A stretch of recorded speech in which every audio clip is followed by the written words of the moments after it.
Hai Tex, selamat datang di channel MJM Majis Main. Jadi selamat datang kembali di video gue yang kedua ini, yes. Dan kali ini gue gak bakal bahas podcast konspirasi lagi, tapi gue bikin corner baru yaitu Mythologics, karena gue gak hanya suka teori konspirasi, tapi gue suka ya makhluk-makhluk mitologi kayak gitu. Walaupun mungkin itu nggak ada di dunia nyata, itu mungkin hanya sekedar cerita rakyat, tapi gue tetap suka aja, kayak entusias aja gitu sama cerita tentang makhluk-makhluk mitologi.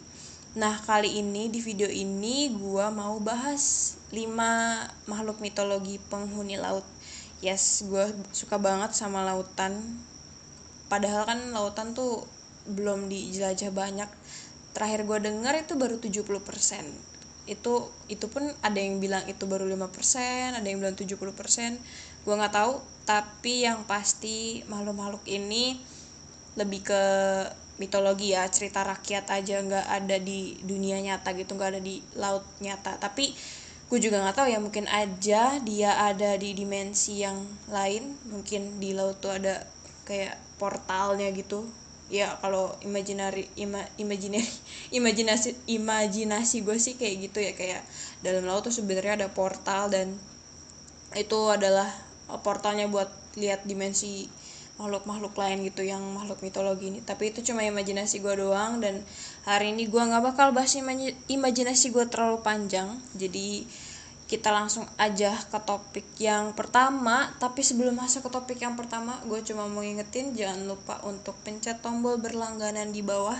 Itu ada tombol like juga ya, sama tombol notifikasi belnya itu. Makanya jangan lupa subscribe, karena gue setiap Sabtu ada konten baru, so jangan kelewatan. Oke. Ya subscribe lah ya, subscribe biar gue bisa makan enak. Oke, lanjut kita ke yang pertama.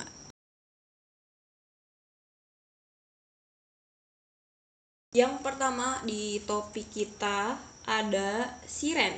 Ya, ini bukan tim e-sport ya, tapi ini siren. Ini adalah makhluk yang dari mitologi Yunani. Dan siren ini mungkin di beberapa kalangan umum kayaknya dengar siren, oh siren itu putri duyung. Padahal kenyataannya siren dan putri duyung adalah hal yang berbeda. Mereka tuh beda gitu, di visualisasinya mereka juga berbeda. Kalau menurut orang Yunani, cerita-cerita sana, siren ini tuh wanita setengah burung. Yes, burung, bukan ikan.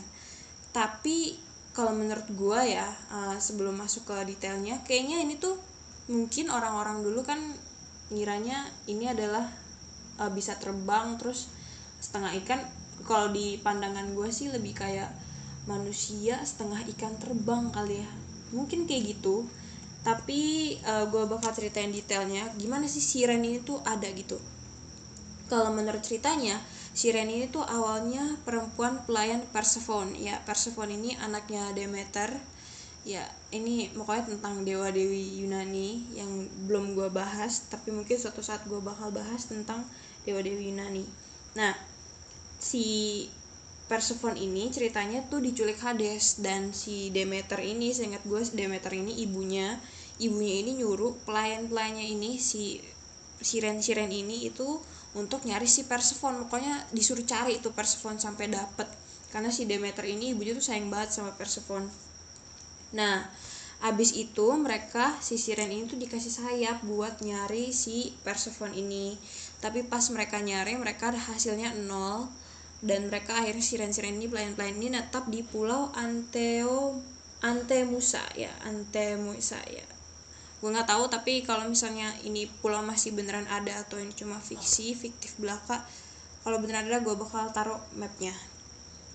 Nah, kalau siren ini terkenalnya itu mereka suka nyanyi, jadi pokoknya nyanyian dan terkenal dengan harapannya. Dan gue bakal bacain salah satu cerita tentang sirens yang gue udah mark di buku gue ini. Kebetulan gue ada buku-buku mitologi kayak gini ya. Gue bakal bacain salah satu ceritanya.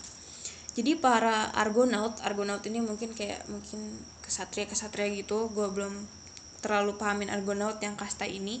Jadi para Argonaut juga pernah bentrok dengan para Sirens. Para Siren menyanyikan lagu untuk membunuh para Argonaut. Namun salah seorang Argonaut adalah Orpheus, seorang musisi hebat. Nah, si Orpheus ini lalu memainkan musik yang lebih merdu dari nyanyian para Siren. Kesal karena kalah, jadi si Siren ini akhirnya nyemplungin diri lagi ke laut. Jadi mereka kabur lagi ke laut. Nah, kalian tadi udah dengar kalau Siren itu nyanyiannya katanya merdu. Katanya emang merdu tapi mematikan. Jadi merdu-merdu mematikan gitu ya. Serem juga sih. Nah, Siren ini gak ada identitasnya dia baik atau enggak, tapi kayaknya kalau dari nyanyiannya lebih kayak jahat ya. Gue kurang tahu juga. Tapi gue mau ingetin sekali lagi kalau dia ini agak beda dengan spesies putri duyung ya, karena walaupun Sirens ini digambarin kayak putri duyung, tapi sebenarnya ada yang bilang ini, yang tadi gue bilang di awal, ini manusia setengah burung, jadi wanita setengah burung. Jadi tuh kayak visualisasinya ini tuh badannya burung, terus itu badannya itu palanya sampai atas tuh wanita gitu ya, wajah wanita cantik gitu ya. Tapi gue juga nggak tahu itu yang bener yang mana, karena banyak orang ngira Siren itu putri duyung, padahal tuh putri duyung sama Siren tuh beda. Kalau putri duyung itu justru muncul pertama kali di kalangan cerita di Assyria, jadi bangsa Assyria gitu loh yang pertama ngenalin cerita putri duyung ini. Nah, kalau ceritanya sendiri, jadi cerita ini berkisah tentang Dewi Atargatis, jadi ibu dari Ratu Assyria Semiramis. Nah, Dewi Atargatis ini jatuh hati pada seorang gembala, kemudian ia terbunuh oleh si gembala ini. Karena malu, ia menceburkan diri ke danau untuk mengubah diri menjadi ikan. Nah, karena dia masih ada setengah dewi, jadi pas di laut tuh, pas di air dia gak sepenuhnya jadi ikan gitu, jadi manusia setengah ikan. Nah, itu asal usulnya kalau menurut cerita di kalangan dari bangsa Assyria sana, kayak gitu. Jadi Siren dan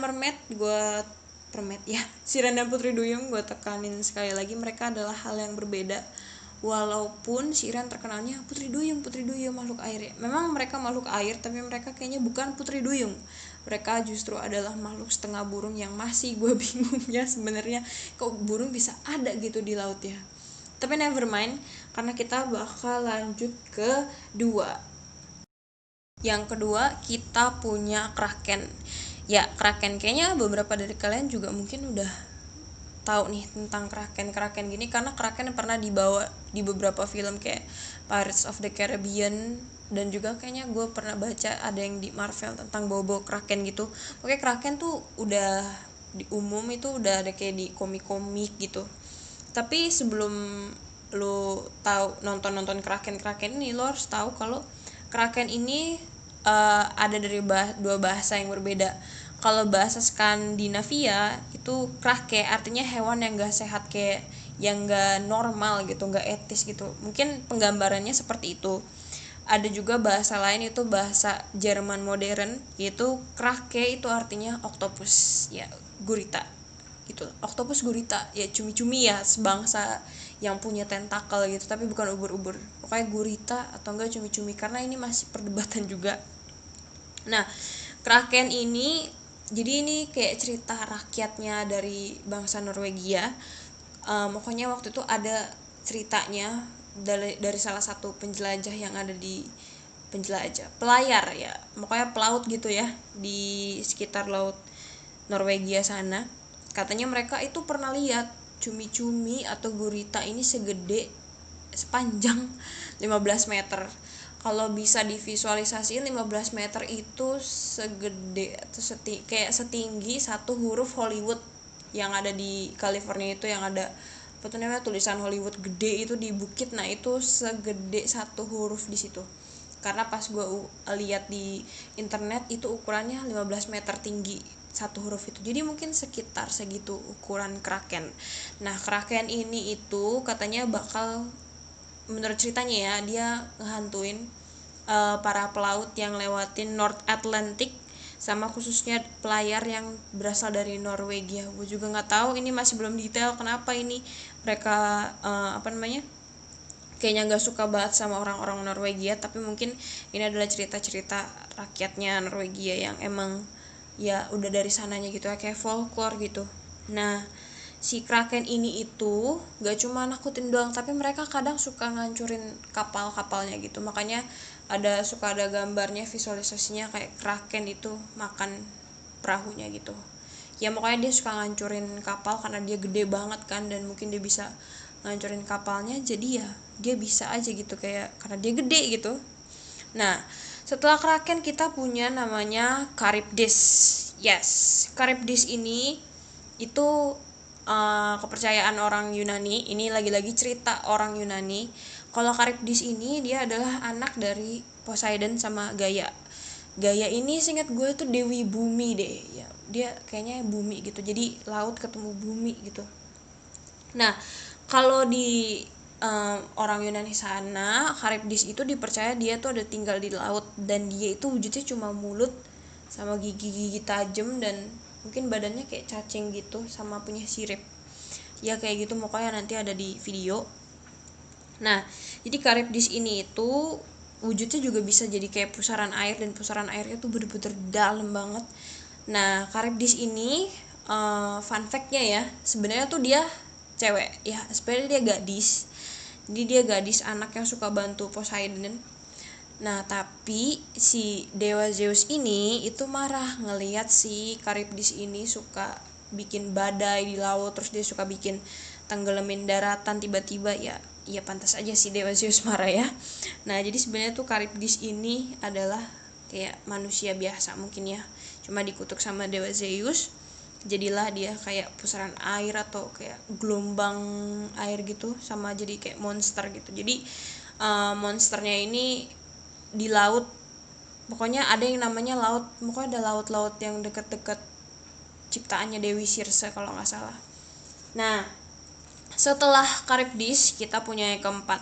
Yang keempat itu Leviathan. Nah, Leviathan ini bukan kepercayaan orang Yunani atau Norwegia atau manapun. Leviathan ini justru ada di Alkitab ya. Ini kepercayaan orang Kristen. Di agama gue juga pernah bahas Leviathan, tapi nggak terlalu banyak banget. Leviathan ini itu kayak ular naga laut. Jadi dia kayak naga yang tapi tinggal di laut gitu. Nah, ini visualisasinya ada di video. Nah, kalau si Leviathan ini katanya makan paus dalam sehari. Bayangin aja, lu bayangin itu paus gede banget, terus dia makan. Itu adalah, pokoknya dia makan aja paus, kalau enggak ikan-ikan yang sengaja masuk ke mulutnya gitu. Nah, katanya si Leviathan ini juga kayak, nama juga makan ikan ya, kayak ikan-ikan langsung gitu. Jadi dia katanya sih agak bau. Nah, tapi walaupun baunya yang agak pokoknya menyengat banget gitu, tapi dia punya mata yang memancarkan keanggunan sehingga dia bisa bikin laut tuh bercahaya gitu ya, bercahaya mematikan ya. Nah, tapi kalau diceritanya Leviathan itu mati gara-gara berantem sama Behemoth ya. Behemoth ini makhluknya ada di video, gue gak bakal bahas tentang Behemoth, tapi intinya mereka berantem, terus si Leviathan ini mati dan Behemothnya juga mati. Jadi Leviathan resmi tidak ada ya. Jadi dia udah legend doang gitu. Nah, yang terakhir kita punya namanya Scylla. Ya, ini menurut gue paling menarik sih, karena gue baru baca juga ada yang namanya Scylla. Gue pernah denger Scylla, tapi gue nggak tahu bentuk wujudnya kayak gimana. Kalau Scylla ini wujudnya adalah, jadi dia kayak perempuan gitu, tapi ada 6 kepala dan 12 kaki. Dia jadi, pokoknya visualisasinya ada di video, kalian bisa lihat di video. Jadi dia tuh ada anjingnya, dan juga tapi dia tinggalnya di laut gitu. Jadi agak-agak sebuah kombinasi yang menakutkan ya. Nah, jadi Scylla ini sebenarnya lagi-lagi dia adalah manusia cantik ya, tapi dikutuk jadi monster karena Circe ini kayak dewa kesenangan, seingat gue, bukan dewa, dewi kesenangan. Nah, jadi awalnya tuh dia ini cantik kan si Scylla. Nah, dia ini itu ditolak nih cintanya, bukan gini nih. Jadi Scylla nih ada yang suka nih, tapi Scylla ini nolak cintanya si yang suka ini. Nah, yang suka ini namanya dewa laut, yaitu Glaukos. Yes, jadi dewa laut tuh suka sama Scylla. Nah, akhirnya si Glaukos ini tuh bilang nih ke Dewi Circe, mereka kerja sama nih. tolongin bilangin ke Sheila kayak dia jatuh cinta sama Sheila, dan dia juga nyuruh Circe supaya bikin kayak supaya bikin si Sheila suka gitu loh sama si Glaukos ini. Nah, tapi salahnya Glaukos adalah ternyata justru Dewi Circe yang suka sama si Glaukos. Nah, gara-gara dengar itu, jadi si Dewi Circe ini malah ngutuk si Sheila. Yes. Jadi pas lagi mandi, si Sheila ini dikutuk sama Dewi tadi. Nah, jadi pas lagi mandi akhirnya dia berubah karena di kakinya Sheila ini ada ekor ikan, dan juga di perutnya kayaknya setengah perutnya itu munculan seekor anjing, ya pokoknya 6 kepala anjing yang buas gitu. Pokoknya serem juga sih, dia kayak kasihan banget gitu, kayak ada anjingnya, ada ikannya, ini parah banget sih, tragis juga. Nah, akhirnya Sheila itu berdiam di tempat dekat Charybdis. Jadi Sheila sama Charybdis itu kayak bestie ya, kayak sahabatan. Jadi kalau visualisasinya, jadi ini laut, ini sebelahnya itu Charybdis, sebelahnya Sheila. Jadi kapal yang lewat situ itu cuma bisa tinggal milih mau dihancurin sama Charybdis atau dimangsa sama Sheila. Karena Sheila benar-benar jadi monster, walaupun cuma setengah badan ya yang jadi monster, tapi kelamaan dia jadi kayak mungkin pemikirannya jadi monster gitu. Nah, jadi mereka nih sama Charybdis pokoknya klop lah yang tidak terpisahkan. Tapi ada juga dalam kisah Odysseus, ketika Odysseus melewati tempat di antara Scylla dan Charybdis, Odysseus selalu memilih rute Scylla karena menurutnya lebih baik kehilangan beberapa awak kapalnya daripada kapalnya hancur. Odysseus akhirnya berhasil lolos dengan kehilangan 6 anak buahnya yang dimakan Scylla. Jadi ya Scylla kita bisa tahu dari cerita Scylla makan apa? Makan orang. Jadi serem-serem ya makhluk-makhluk mitologi penghuni laut ini. Gimana nih? Menurut kalian paling suka makhluk mitologi yang mana? Kalau gue sih personally suka sama Scylla ya. Karena menurut gue ceritanya tragis-tragis mirip Medusa. Sebenarnya mereka cantik, cuma dikutuk sama Dewi yang gak suka sama mereka. Karena menurut gue juga Scylla unik juga gitu ya, kayak badannya ada anjingnya, terus setengah ikan. Dia kayak jadi hampir-hampir bangsa mermaid gitu loh, tapi mungkin gak masuk ke mermaid. Nah, itu aja video hari ini. Kalian komen gimana video hari ini, dan gue minta maaf kalau misalnya ada kesalahan kata dalam video ini atau kata yang gue ulang berkali-kali. Itu aja. Tapi sebelum close video ini, gue ingetin jangan lupa untuk klik tombol berlangganan atau subscribe di bawah, dan jangan lupa klik notifikasi belnya karena setiap hari Sabtu bakal ada konten baru. Mungkin mitologis ini sesinya setiap seminggu sekali ya. Karena gue juga bikin sesi-sesi yang lain, gak cuma ada podcast Abal atau mitologis. Jadi tenang aja, oke. Relax, chill guys. Bakal ada konten-konten menyenangkan di Majesman. Jadi jangan lupa support channel ini supaya bisa makin berkembang. Oke, itu aja. Terima kasih sudah menonton Pax. Ya, hope you have a good day. God bless your day, dan see you another video. Bye.